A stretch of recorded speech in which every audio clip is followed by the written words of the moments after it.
Okay, I'm at the local supermarket and they have a scale inside, and that's where I weighed myself on day 1. It is now day 10 and I am going in to weigh and see how much I lost over the course of 1 week. So let's go.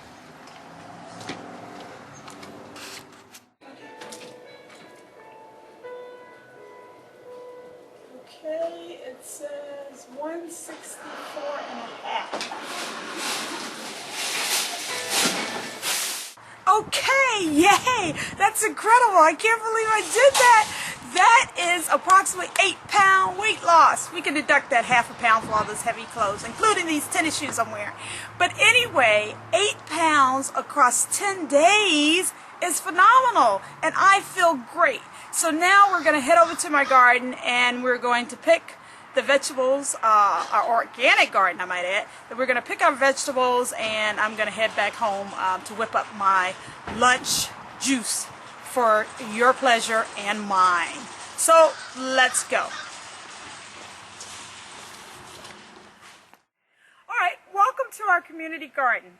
This is a project that was spearheaded by my husband because we really wanted to get back into living the creed that thy food shall be thy health.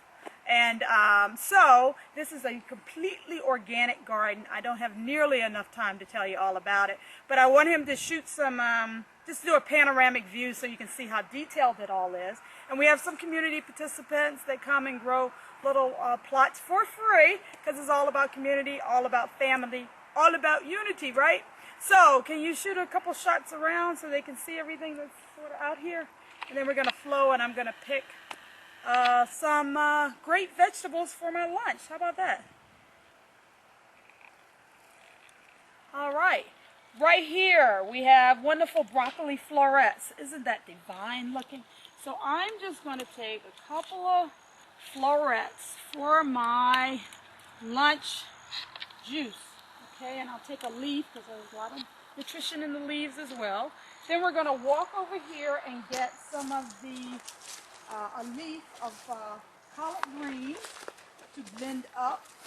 And like I said, I don't generally eat that much, or I should say drink that much. So I don't need to pick a whole bunch of leaves right now. Okay. And now I'm going to pick a leaf of lacinato kale. I'm going to pick from the bottom here to maintain the integrity of the plant so it'll continue to bloom on us. Got one leaf of that for my juice. And now this is a different type of kale over here, and it looks great, nice and fresh. So I'll get a little small leaf from down the bottom. How about that? So now I have a handful of incredible veggies to go back and juice with what's already in my box at home, and juice for my lunch meal. There you go. All right, so we're going to head back home now, and I'm going to get ready to get out the door to make my day, the rest of my day I should say, happen. And then we'll juice before I go. How about that? Okay. Okay, it's lunchtime, and it's time to do my lunch vegetable smoothie. Okay, so here I have my little bin of vegetables. I'm going to start out with my tomato, or tomato, depending on how you say that. And so I just cube it. Again, I always start with water, as I mentioned earlier when I was juicing breakfast. And we got our tomatoes cut up. I love tomatoes. In fact, there's no vegetables that I don't like. And then I have some lime that I'm going to put in here to, you know, sort of take the bite out of just the vegetables. Fresh organic beets. How about that? Raw beets. Another superfood, so something you should incorporate in your diet if you don't already have it in there. Yellow peppers. I love peppers. Hot, sweet, all types of peppers. So we put some of that in there. Okay. Mushrooms. I am a mushroom fiend. I haven't tasted a mushroom yet that I do not love.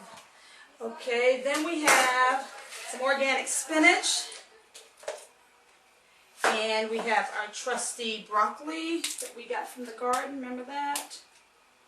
Just break that up. Our different types of greens from the garden. Almost there. And I'm going to cap it off with some fresh ginger. Again, this takes the bite out of the taste. This is actually my least favorite meal, simply because that was my daughter you heard in the background, having a demand. It's not going to be addressed at this moment in time. Okay, and then we add our salt. I just need a little salt. The first time I tried it, I didn't have any salt. So boy, was that a colossal error. Did I forget my cap to my blender? Yes, I did. Time out. I should add here, my kids started juicing too, so they've been borrowing the blender, so that's why that wasn't in place. Anyway, here we go, and just juice it all up.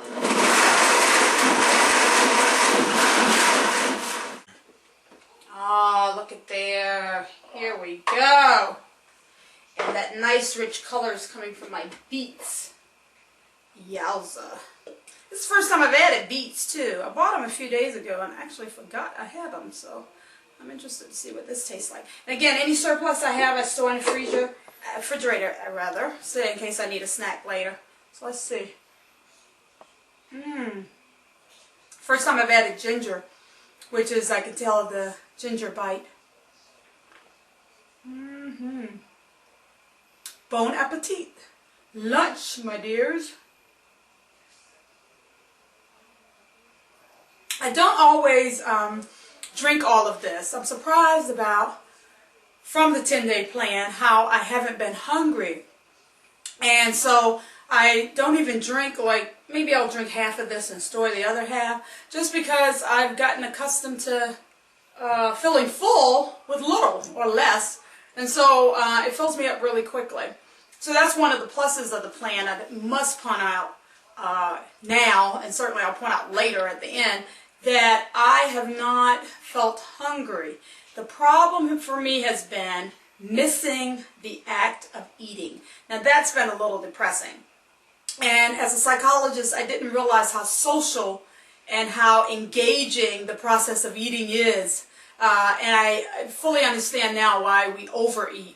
Simply because food is so gratifying and it's social, it's highly social. Usually we don't eat alone, we eat with someone else, family or with a friend for lunch or something. And so the act of eating is what I've missed across this 10-day period more than anything. So drinking my meals has taught me that an appreciation really for the fullness of food, I guess you could say. So I'm looking forward to going back to eating a solid meal.